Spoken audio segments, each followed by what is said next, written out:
I'm sorry I forgot about you yesterday. I'm here today. Chapter 18. In which the king... last time. We just got out of the Caves of Chance. And there were approximately 200 dragons sitting on the ground around the little hill we were standing on, watching us.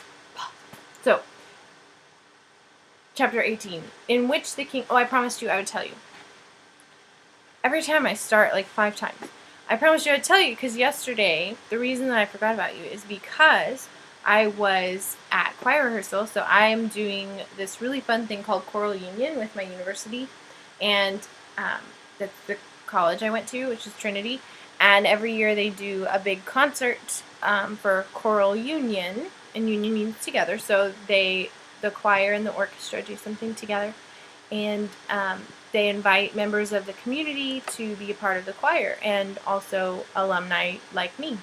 So I am going to sing in the choir with them, and we had our first rehearsal yesterday, and it was long. It was from 7 to 9, so that's why I didn't post, because I was really tired when I got home and I went to bed. So, Chapter 18, in which the King of Dragons does some explaining. I swallowed hard, and for a moment I wished I were wearing my sword instead of carrying it under my arm. That doesn't sound very dignified. Every dragon from inside the enchanted forest had to be there, and quite a few from the Mountains of Mourning as well. They were spread out in all directions, so I couldn't even see the ground. The forest encircled the castle at a distance, and there seemed to be something... Oh. No, that did make sense. Sorry. I couldn't even see the ground. The forest encircled the castle at a distance, and there seemed to be something wrong about the trees. I couldn't tell what, though, and besides, I had other things to worry about right then. 200 dragons, for instance. I stepped forward and bowed carefully in all directions. One of the first things Mother taught me about dragons was that they expect a new arrival to make the first move. They always allow you one chance to convince them that you're too polite or too important to eat. I didn't think I could convince 200 dragons that I was particularly important, especially since I didn't believe it myself, so I was going to have to rely on being polite. I took a deep breath. Sirs and madams, I apologize most profoundly for intruding upon you in this fashion, and I hope we have not inconvenienced you in any way, I said, trying not to shout while still talking loudly enough for all the dragons to hear. Nevertheless, I offer you greetings in the name of myself and my companions, and I wish you good fortune in whatever endeavors are most important to you. The dragons stirred briefly, then settled back again. After a moment, an old gray-green male slid forward. We greet you and wish you well, he said. May we know your names? I bowed again, and the half bow of respect for a dragon of great age and uncertain status. I thank you for your greeting, I said. I am called Daystar, and my companions are Shiera and Nightwitch. This young dragon has graciously accompanied us for a part of our journey. Since some of them presumably knew the little dragon already, I didn't have to introduce it. I didn't ask for the dragons' names. It's perfectly acceptable not to, and I didn't feel like standing there through 200 introductions, especially since the dragons would expect me to remember them all. Well met, Daystar, the old dragon rumbled. We've been expecting you since early this afternoon. I'm sorry if I kept you waiting, I said. We had problems with some wizards, and a cave-in, and a quazzle, and I didn't really know you were all here. Of course not. Telemaine only told Cazal yesterday that you were coming. Silly way to do things, making everyone gather in such a hurry. He looked at me for a minute, then nodded approvingly. Well, come along. No sense wasting any more time. You might as well bring the girl and the cat, too. This way. Our dragon lifted its head. What about me? It looked much smaller next to the full-grown dragons all around us, and it sounded considerably younger as well. You had better keep quiet, the old dragon said indulgently. You're in quite a bit of trouble already. I wouldn't make it worse if I were you. I don't have to keep quiet, our dragon said. I found a princess, even if I did decide not to keep her, and I found a knight and bit a wizard. I can talk if I want to. The crowd of dragons shifted again, very slightly. Shiera shivered and held Nightwitch closer. I thought about wiping my hands on my tunic, but I didn't want to look too nervous. The older dragon just stood and stared at our dragon. which finally shook its head and settled back, watching the crowd below us with a sulky expression. The old dragon smiled slightly. "What do you think?" he asked the crowd of dragons behind him. All of the dragons roared at once. I couldn't tell what they were saying, or even if they were saying anything, but the old dragon nodded again and looked at the little dragon. "You'll get your wish then. Well, don't just stand there." I nodded and stepped forward as the old dragon turned. Shiera followed behind me very closely, and our dragon came behind her. "Where are we going?" Shiera whispered to me. The old dragon looked back over his shoulder, and his eyes glinted with amusement. "You're going to see Kazal." "Oh," Shiera said. We stepped down from the little hill, and there was a loud clattering and rumbling as the dragons moved out of our way. I stopped short in shock. The ground around the hill was dry and brown and bare. It looked even worse to me than it would have normally, because I'd spent several days looking at the rich green moss inside the enchanted forest, and the contrast was striking. Then I remembered that we were still in the enchanted forest, and I started being worried as well as shocked. I knew from experience how fast the moss grew and how hard it was to clear off even a small strip of ground. I didn't like to think about what had stripped the moss from the area around the castle. Shiera poked me, and I moved forward again. Fortunately, the dragon ahead of us hadn't noticed my paws. A few of the ones at the edge of the crowd had, but they seemed more amused than anything. I walked a little faster, trying to ignore the large shapes on either side of me. With 200 dragons around, I could waste a lot of time worrying if I wasn't careful. It's not good to worry about things you can't fix. The old dragon led us toward the castle. As we got closer, I could see that there were two shimmerings in the air around the castle, one a few feet inside the other. The outer one looked like a shifting green and silver veil, very thin and transparent. The inner one seemed to be a pale golden glow. But I couldn't be sure because the one on the outside kept shifting around, interfering with my seeing the other one clearly. After a few minutes, I gave up on trying to look at the shimmerings and tried looking through them instead. The shimmerings didn't get in the way at all, so I could see quite a bit of the castle. There was no wall around it, only the shimmerings and a water-filled moat just inside them. A moat is the water, sometimes that goes all the way around. They dig it out and it's water, and it was supposed to be another barrier against attack, but then a lot of castles just have moats because they're pretty. And it's a good place to keep your alligators if you've got some.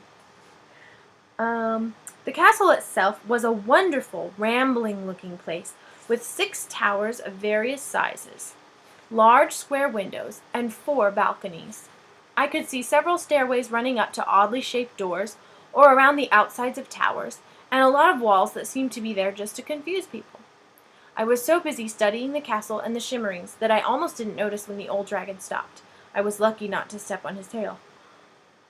Sorry. Oh, goodness. We were about halfway around the castle, and there seemed to be fewer dragons around. I was trying to guess which one was Kazal when the old dragon who had been leading us stepped a little to one side and bobbed his head respectfully.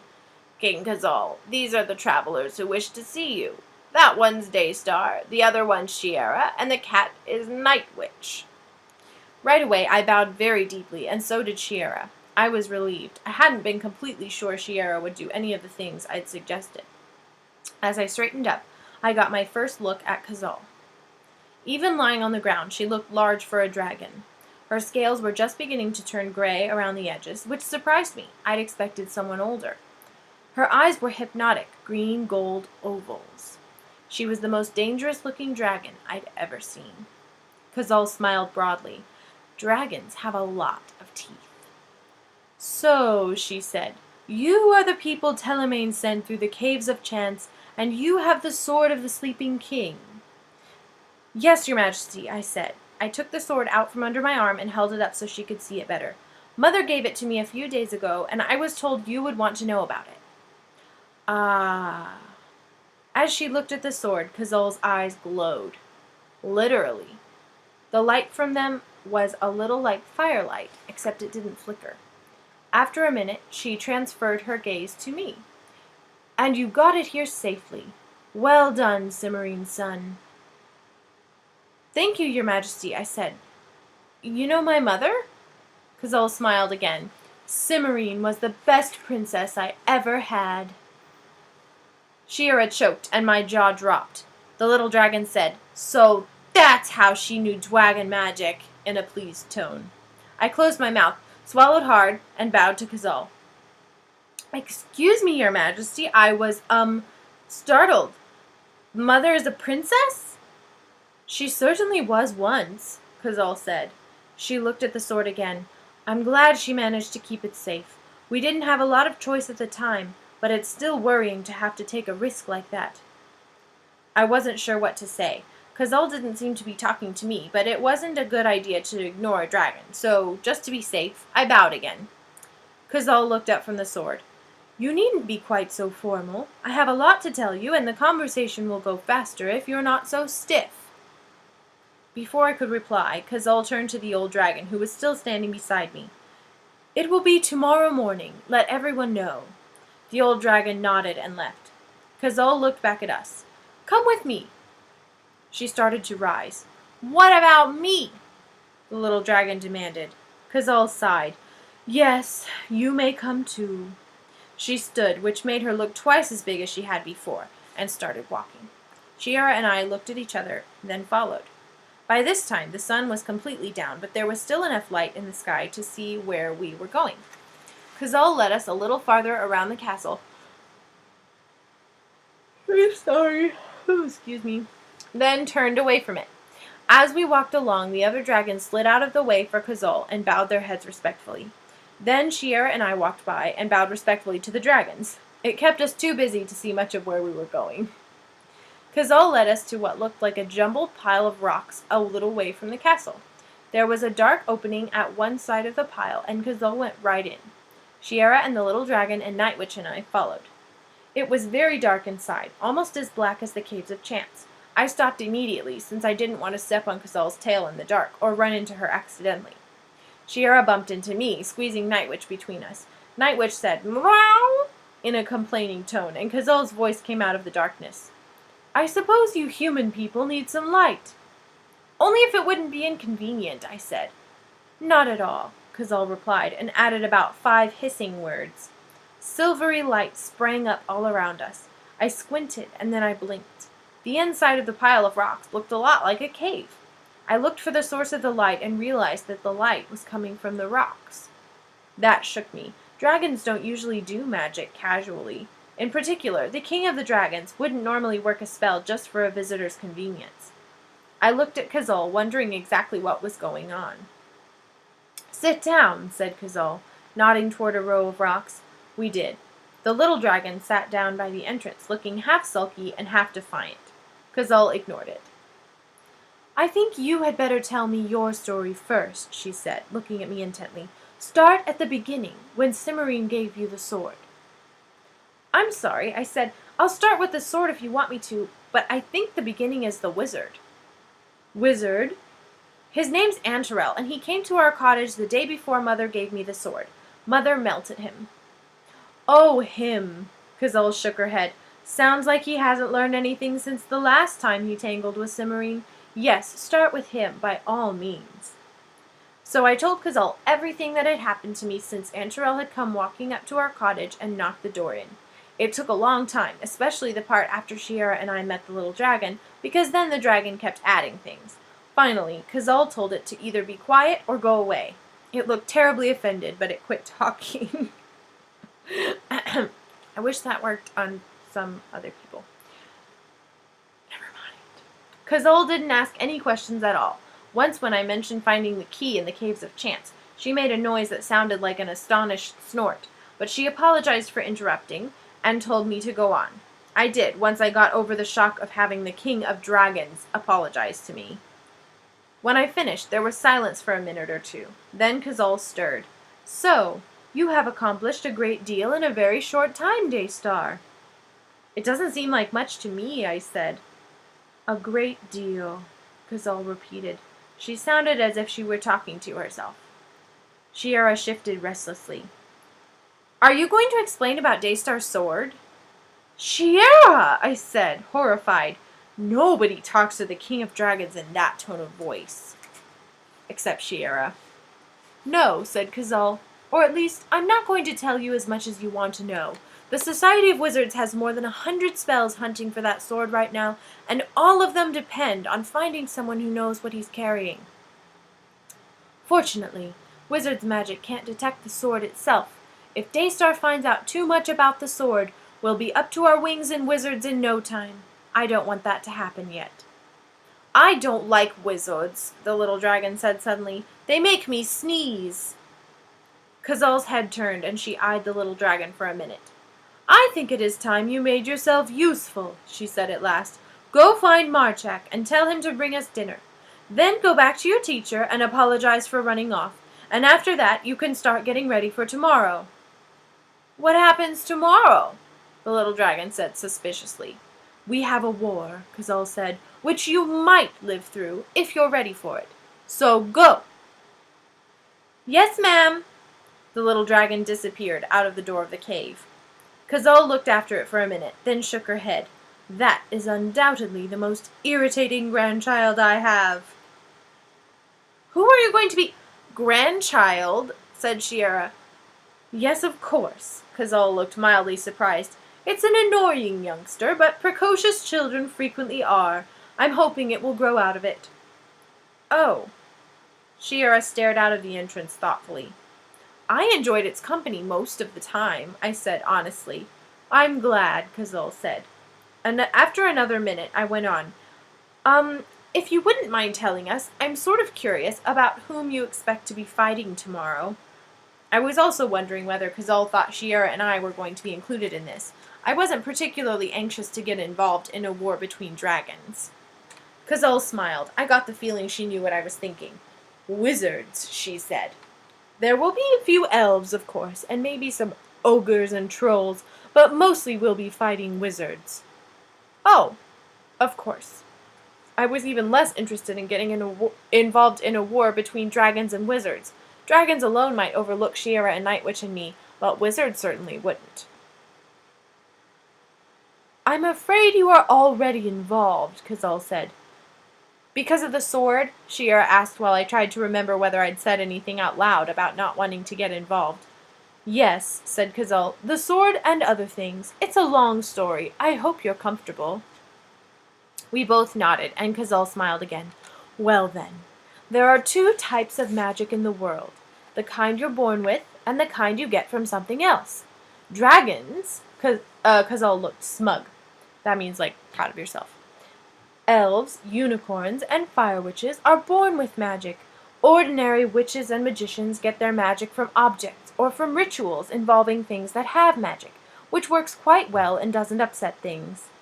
Wizards, on the other hand, get their magic from everything around them that happens to have magic. Those staffs of theirs absorb little bits of it constantly, and the suction gets worse every time a wizard stores a new spell in his staff.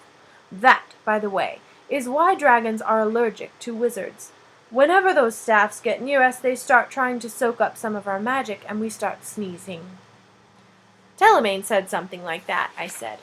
Kazal nodded. Wizard staffs create other problems, too. You mean those stupid wizards have been grabbing my magic every time they come near me? Shiera said, indignantly. Not yours, Kazal said. Wizards can't use Fire Witch's magic. It's too different. Their staffs explode if they try. Good. Shiera's face grew thoughtful. I wonder if I could learn to do that on purpose. Kazal looked as if she agreed with Shiera.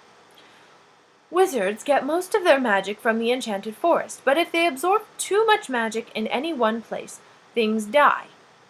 The moss, I said. That's why it turns brown when a wizard's staff touches it. Yes, said Kazal. The king of the enchanted forest had a way of reversing the process, taking magic out of a wizard's staff and putting it back in the forest, so wizards weren't too much of a problem until about 17 years ago. The fellow who was head wizard then decided he was tired of stealing magic in bits, so he stole the tool that the king used to keep wizards from swiping magic in large chunks. The sword, I said. Telemaine said it was supposed to be used on wizards. Telemaine talks too much, Kazal said a little sourly. Almost as soon as they had the sword, the wizards attacked the castle. They thought that without the sword, the king would be easy to take care of. They forgot that the king of the enchanted forest has friends. She smiled fiercely. I almost felt sorry for the wizards. They wound up in a full-fledged battle, and while we were all fighting, the sword got stolen again. A few wizards managed to get inside the castle, but without the sword they couldn't actually kill the king, so they found some way of keeping him out of action while they hunted for the sword. They put the king to sleep? I said doubtfully. It sounded unlikely. Sleeping spells are very effective on guards and princesses, and even a kingdom now and then, but they can't usually do much against a good magician. And whatever else he was, the king of the Enchanted Forest had to be a master magician. We don't know exactly what they did, Cazal admitted. We know the king isn't dead, because the Enchanted Forest reacts very strongly when a king dies. We know they did something, though, because the seal they have around the castle wouldn't hold the king in by itself. You mean those shimmerings around the castle? I said. The outer one is ours, Cazal said with a grim smile. The wizards put up a spell to keep everyone but themselves out of the castle, so we put up one to keep the wizards out. Without the sword, there wasn't anything more we could do. Then how did Daystar's mother get a hold of the sword? Shiera asked. Cazal smiled again. Cimmerine was the one who stole it back from the wizards in the first place. They've been trying to get a hold of it, again, ever since. They'll show up as soon as we break through their barrier tomorrow, but by then, we should be ready for them. You expect Shiera and me to help you fight wizards? I said. Of course not, Cazal replied. Shiera may help us if she wishes, but you, Daystar, will be going into the castle to break whatever spell the wizards put on the king 17 years ago. That was the end of chapter 18. What? So, very exciting stuff. Chapter 19 is called In Which the Battle Begins. So look, we only have that much left. And this is when it really gets exciting. So tune in next Monday. I will have it for next Monday. I will do it early so that I can do it before choir practice, and I will get it done. And we will be entering the castle, and then we will be problem solving like crazy, and then we will have some happy ending things, and, you know, of course there has to be a happy ending, so that's not really giving it away, but we don't know what the happy ending will look like yet. So we only have 4 more chapters, y'all. But yay! It'll be fun. So remember to check these books out in the library if you're interested. I think one of them is still available. The other ones have all been checked out. And tune in next week for chapter 19, In Which the Battle Begins. Okay, have a good night, y'all. Bye.